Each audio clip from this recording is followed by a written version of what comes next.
இன்றைய மன்னா ஏசாயா 43வது அதிகாரம் 2வது வசனம். நீ தண்ணீர்களை கடக்கும் போது நான் உன்னோடு இருப்பேன், நீ ஆறுகளை கடக்கும் போது அவைகள் உன்மேல் புரளுவதில்லை, நீ அக்கினியில் நடக்கும் போது வேகாதிருப்பாய், அக்கினி ஜுவாலை உன் பேரில் பற்றாது.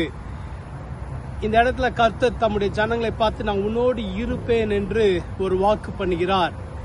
எதிர்காலத்தை குறித்து கர்த்தர் வாக்கு பண்ணுகிறார். இன்றைக்கு நம்மளோடு கூட இருக்கிறார், இனிமேலும் நம்மளோடு கூட இருப்பார். விசேஷித்த விதமாக இங்கு 2 விதமான சூழ்நிலைகள் சொல்லப்பட்டிருக்கிறது.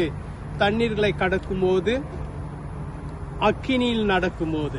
இந்த 2மே கடினமான ஒரு நேரத்தை குறிக்கிறது.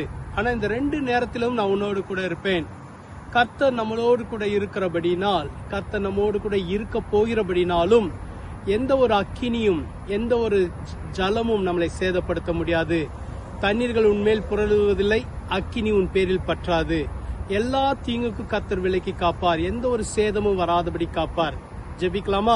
எங்களை அதிகமாய் நேசிக்கிற நல்ல ஆண்டவரே, எங்களோடு கூட இருப்பேன் என்று சொல்லுகிறக்காக நன்றி.